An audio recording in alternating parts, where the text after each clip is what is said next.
ভিন্ন ভিন্ন ধরনের ব্যক্তি, ভিন্ন ভিন্ন ধরনের প্রেমী, আলোচক বিভিন্ন ধরনের পরিভাষা প্রদান করেন এই প্রেম নিয়ে।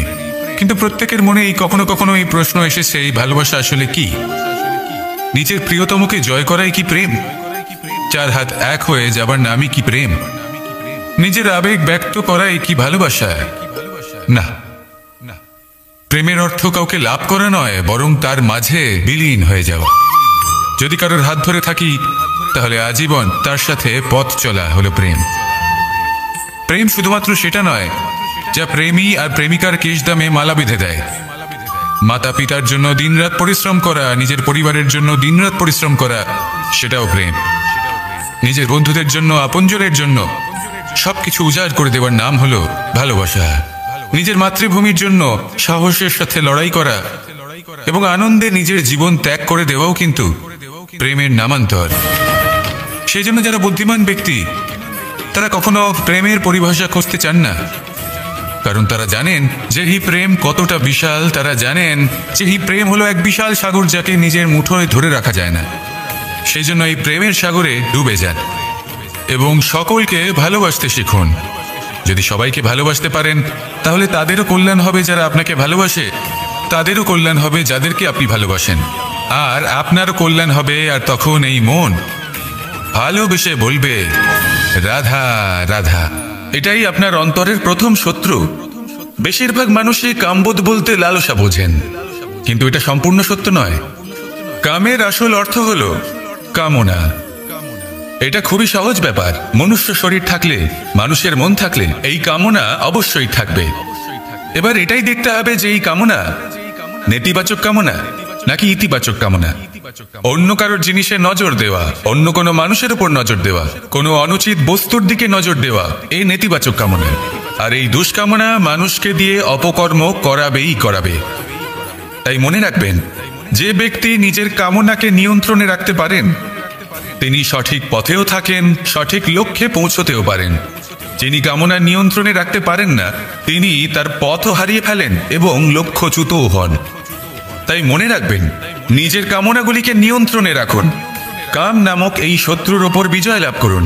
আর আমার সাথে ভালোবেসে বলুন রাধা রাধা। আভূষণ। কার না ভালো লাগে এই আভূষণ?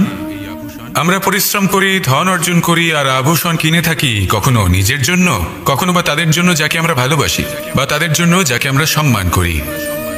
হয়তো সেই জন্যই সীতা চূড়ামণি ধারণ করেছিলেন এবং আমি সামন্তকমণি। কিন্তু এটাই কি সেই প্রকৃত আভূষণ যা আপনার মূল্য বৃদ্ধি করে? না। শ্রীরামের আভূষণ হলো ওনার নম্র ভদ্র ব্যবহার। মাতা সীতার আভূষণ হলো ওনার সততা, ওনার নিষ্ঠা, ওনার ত্যাগ। অর্জুনের আভূষণ ছিল ওনার একাগ্রতা। রাধার আভূষণ ওনার প্রেম। এই আভূষণ কোথাও নেই, আপনার মনে আছে। যদি আপনার মনে মিষ্টতা থাকে, তা শান্ত হয়, তাতে সততা থাকে, নিষ্ঠা থাকে এবং প্রেম থাকে, তাহলে আপনার অন্য আর কোনো আভূষণের কোনো প্রয়োজন নেই। আপনি যতই ভিড়ের মাঝে থাকুন আপনার ঔজ্জ্বল্য চোখে পড়বে। আসুন আর আমার সাথে ভালোবেসে বলুন রাধা রাধা। সুখ এবং দুঃখ এই দুই হলো আমাদের জীবনের অবশ্যম্ভাবী এবং গুরুত্বপূর্ণ অঙ্গ। আমাদের সকলের জীবনে কখনো সুখও আসে, আবার কখনো দুঃখও আসে। আমরা সবসময় ভাবি আমরা কিভাবে সুখ লাভ করব, কিভাবে আমরা দুঃখ থেকে দূরে থাকতে পারি। আর এই জীবনে যা কিছুই ঘটুক না কেন, সেই সবকিছু আমরা সুখ এবং দুঃখের মাপদণ্ডে মেপে থাকি। এবার এখানে একটা ছোট্ট বিষয় আছে। এটা ভেবে দেখতে হবে যে কে আসলে সুখী ব্যক্তি। সুখী ব্যক্তি হলেন তিনি যিনি নিজের জীবনে নিজের কর্মের বিশ্লেষণ করে থাকেন, সেই বুঝে পদক্ষেপ নেন। উনি কি করতে চলেছেন সেটা উনি জানেন। আর যদি ওনার কোনো দোষ থাকে বা ভুল থাকে তাহলে সেগুলো শুধরে নিয়ে এগিয়ে চলেন। সেই জন্য উনি সুখী হন। অন্যদিকে যে ব্যক্তি দুঃখী তিনি কি করেন? তিনি নিজের উপর নয়, অন্যের উপর নিজের নজর রাখেন যে তিনি কি করছেন, কিভাবে কর্ম করছেন। ওনারা অন্যের নিন্দা করেন, অন্যের সাফল্য দেখে ঈর্ষা করেন, ক্রুদ্ধ হয়ে যান, ওনাদের বাধা দিতে চেষ্টা করেন। সেই জন্যই তো ওনারা দুঃখী হন। এই সংসারে এমন অনেক ব্যক্তি আছেন যারা এই কারণে দুঃখী নন যে তাদের জীবনে দুঃখ আছে। তারা এই কারণে দুঃখ পান কারণ অন্যের জীবন অনেক বেশি সুখের। দেখুন, শেষ পর্যন্ত আপনাকে নিজের কর্মের প্রতি মনোসংযোগ করতেই হবে, অন্যের প্রতি নয়। কারণ আপনার জীবনে আপনার কর্ম হলো এমন একটা জিনিস যা আপনার নিয়ন্ত্রণে আছে। নিরন্তর চেষ্টা করতে থাকুন, নিজের কর্মকে বুঝতে শিখুন, শুধরে নিন, নিজেকে শ্রেষ্ঠ করে তুলুন। তখন সাফল্য নিজে থেকে আপনার কাছে আসবে, আর এই মন প্রসন্ন হয়ে বলবে, রাধা রাধা। সূর্যের প্রকাশ অন্ধকারকে দূর করে দেওয়া সেই মহানায়ক। এই সূর্যের প্রকাশ যখন পৃথিবীতে এসে পৌঁছয় কি হয়? এই পৃথিবী জেগে ওঠে, প্রত্যেক প্রাণী জেগে ওঠে, মানুষ জেগে ওঠে, নিজের কর্ম করেন, জীবন যাপন করেন। এই ঘুমের মৃতপ্রায় স্থিতি কাটিয়ে উঠে জীবন যাপন করতে শেখেন। এটাই হলো প্রভাব সূর্যের প্রকাশের। এবার এই প্রকাশ যে সূর্যের থেকে পাই, তিনি কি করেন? তিনি নিজেকে জ্বালান আমাদের জীবন প্রদান করার জন্য। প্রত্যেকটা মুহূর্ত তিনি তাপ সহ্য করেন আমরা যাতে সেই প্রকাশ লাভ করি। এটাই হলো জীবনের সারমর্ম। যদি আপনিও এই সংসারে প্রকাশ ছড়িয়ে দিতে চান, তাহলে আপনাকেও তপ্ত হতে হবে, নিজে জ্বলতে হবে, সেই কর্ম করতে হবে যেটা কঠিন হতে পারে কিন্তু আসলে শ্রেষ্ঠ। তবেই এই সংসারের সেবা করতে পারবেন, সংসারকে পথ দেখাতে পারবেন। নিজের অন্তরের প্রকাশ জাগ্রত করুন, তবেই সেই সকল ব্যক্তি যারা পাপের অন্ধকারে নিমজ্জিত হয়ে আছেন তারা জাগ্রত হবেন। সেই সকল ব্যক্তিকে জাগিয়ে তুলুন, প্রেরিত করে তুলুন সুখী হওয়ার জন্য যারা সুখী হতে পারছেন না। সেই সকলকে প্রেরিত করুন সাফল্য লাভের যারা সফল হতে পারছেন না। নিজের অন্তরের সূর্যকে জাগ্রত করুন, চারিদিকে শুধু প্রকাশই প্রকাশ হবে, জীবনই জীবন থাকবে, আনন্দই আনন্দ থাকবে। আর এই মন বারবার প্রসন্ন চিত্তে বলে উঠবে, রাধা রাধা। প্রত্যেকটা মানুষ আলাদা হয় আর অত্যন্ত বিশেষ হয়। প্রত্যেক মানুষ ভিন্ন ভিন্ন পরিবেশে পালিত হয়, বড় হয়। প্রত্যেকের নিজস্ব চিন্তা ভাবনা থাকে, নিজস্ব বিচারধারা থাকে। যখন অনেক ভিন্ন বিচারধারা একত্রিত হয়ে যায়, তখন শুরু হয় বিবাদ। এবার এই বিবাদের সময় আপনি দেখবেন দুই ব্যক্তি যাদের মধ্যে এই বিবাদ হচ্ছে সবসময় এটা প্রমাণ করতে চান যে তার সামনের ব্যক্তি এবং তার ভাবনা, তার বিচারধারা বা তার বক্তব্য হলো অনুচিত। এবার এটাই যদি প্রেমপূর্বক রূপে আপনি ভেবে দেখতে চেষ্টা করেন যে সামনের ব্যক্তিটির বক্তব্য, তার মানসিকতা আসলে কি, তাতে উচিত ঠিক কি, সেটা আমরা বুঝতে পারি। একদিকে হলো এই বিবাদ যা আপনাকে সামনের ব্যক্তিটিকে অনুচিত প্রমাণ করতে বাধ্য করে, আর অন্যদিকে হলো প্রেম যা সামনের ব্যক্তিটির যুক্তি বুঝতে সাহায্য করে, তাতে উচিত কি রয়েছে সেটা বুঝতে বাধ্য করে, তাকে মহান হয়ে ওঠার পথে অগ্রসর হতে বাধ্য করে। তাই এই বিবাদকে ত্যাগ করুন আর প্রেমকে আপন করে নিন, আর এই প্রেম ভাব নিয়ে বলুন, রাধা রাধা। মানুষের জীবন দেখলে এতে সংকটও আসবে, বিপদও আসবে, অনেক সমস্যাও আসবে। কখনো কখনো এমন সময় আসবে যখন আমাদের আপনজনের থেকে সাহায্য চাইতে হয়।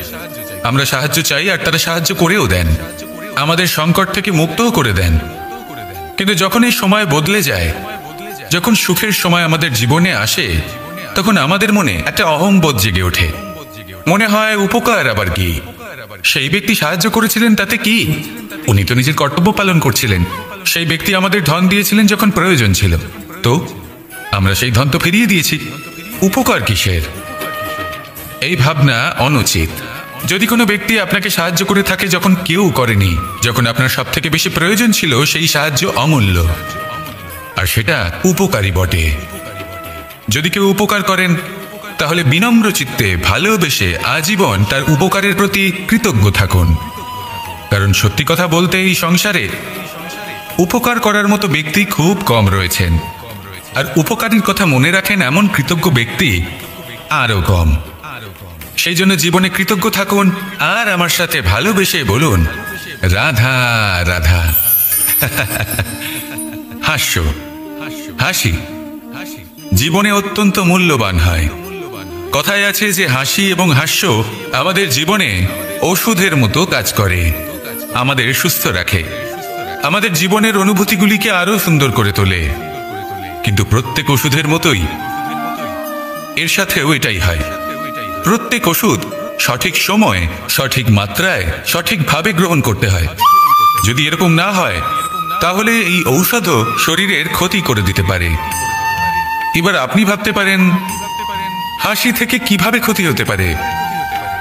আপনি যদি অন্য কারোর উপরে হাসেন তাহলে হয়তো তার মনে কষ্ট হতে পারে, তার অন্তরের মিত্র হয়তো শেষ হয়ে যেতে পারে, আর অন্তরের শত্রু জেগে উঠতে পারে। কিন্তু এটাই যদি আমরা সকলকে সাথে এনে সকলের সাথে হাসি, তাহলে হয়তো আমাদের অন্তরের এই হৃদয়ের ভেতরে লুকিয়ে থাকা যে শত্রু তা শেষ হয়ে যেতে পারে, আর অন্তরের বন্ধুসত্তা প্রকাশিত হতে পারে। ঠিক কিনা? এবার আপনাকে উদাহরণ দিই। যখন দ্রৌপদী দুর্যোধনকে নিয়ে এসেছিল তখন তা মহাভারতের সৃষ্টির কারণ হয়েছিল। কিন্তু সেইখানেই যখন পার্থ আর মাধব একসাথে বসে মৃদুমন্দ হাসতেন তখন ধর্ম স্থাপন করা হয়েছিল। তা আপনি কি চান? কাউকে নিয়ে হেসে তাকে আঘাত করতে চান, নাকি সকলকে একসাথে এনে তাদের হাসিয়ে তুলে ধনাত্মক প্রভাব ফেলতে চান? সিদ্ধান্ত আপনার। আসুন আর আমার সাথে ভালোবেসে বলুন রাধা রাধা। ধন, সম্পত্তি, এগুলো আসলে কি? এগুলো শুধু সেই মূল্য যার দ্বারা আমরা কোনো কিছু অর্জন করতে পারি। এবার এই ধনের দ্বারা এই সংসারে অনেক কিছু লাভ করা সম্ভব, কিন্তু সেই সব কিছুই শুধুমাত্র ভৌতিক বস্তুই হবে, ভৌতিক সামগ্রী, ভৌতিক সুবিধা। অর্থাৎ আপনার কাছে যতই ধন থাকুক তা আপনাকে শান্তির ঘুম এনে দিতে পারবে না, আপনাকে জীবনের বাস্তব সুখের অনুভূতি লাভ করাতে পারবে না, কারণ এগুলো ভৌতিক ধন। এই ভৌতিক বস্তুই অর্জন করাতে সক্ষম। বাস্তবিক ধন কি? যদি এই প্রশ্ন আপনার মনে আসে তাহলে তার উত্তর আমি আপনাকে দেব একটা উদাহরণের মাধ্যমে। কখনো আপনি শুনে থাকবেন যে একজন পিতা আজীবন অনিষ্ট করেন, অনর্থ করেন, খারাপ কাজ করেন শুধু ধন অর্জনের জন্য। তিনি ভাবেন যে আমি ধন অর্জন করব আর নিজের সন্তানকে একটা উজ্জ্বল ভবিষ্যৎ প্রদান করব, একটা সুখ স্বাচ্ছন্দ্যময় জীবন দান করব। এবার সন্তান যখন জন্ম লাভ করে তখন সে ভাগ্যের জোরে সেই ধন ভোগ করে। যেরকম সে পায় সেরকমই তার ব্যবহার সে করে। কখনো আপনি এটাও দেখে থাকবেন যে সেই সন্তান সমস্ত ধন নষ্ট করে ফেলে, আর সেই পিতা যিনি সমস্ত ধন সঞ্চয় করেছেন, যিনি সেই ধনের প্রভু, আজ সেই ধনের প্রহরী হয়ে রয়েছেন। এবার এরকম কেন হয়? এরকম তখনই হয় যখন সেই পিতা বুঝতেই পারেন না যে তার জীবনের আসল ধন কি। সেই আসল ধন তার সন্তানকে সে দিতেই পারে না।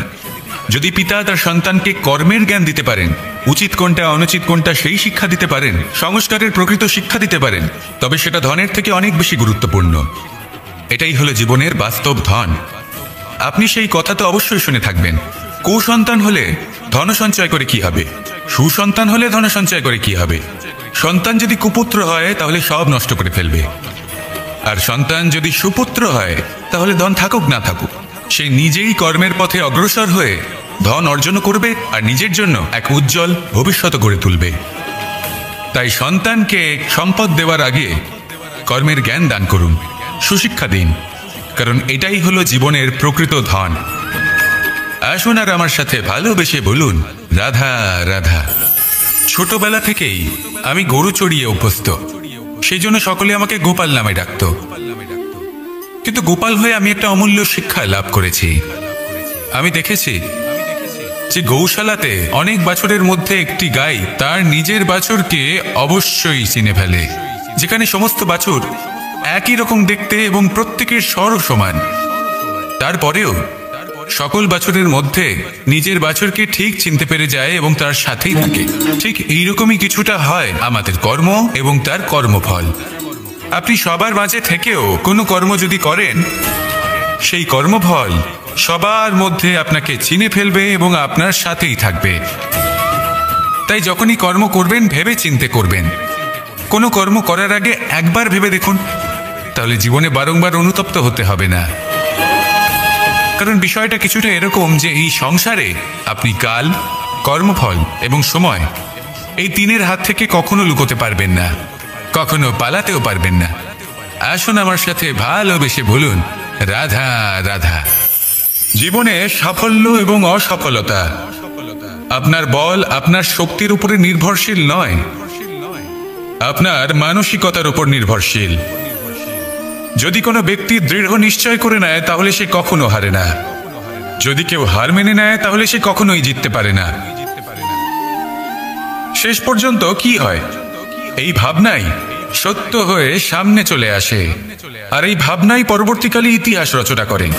সেই জন্য আপনি যদি চান আপনার নাম ইতিহাসে থাকুক, তাহলে দৃঢ় হতে শিখুন। ইতিবাচক ভাবনার সাথে পরিশ্রমের সাথে এগিয়ে চলতে থাকুন, প্রতিস্পর্ধা গ্রহণ করুন, আর শুধুই এগিয়ে যেতে থাকুন। সংসারে আপনি যে কোনো উচ্চতাতেই পৌঁছতে পারবেন, কারণ ইচ্ছে শক্তি আর ভালোবাসার চেয়ে বেশি শক্তিশালী আর কিছুই নেই। তাহলে আসুন আর আমার সাথে ভালোবেসে বলুন রাধা রাধা। কামবোধ।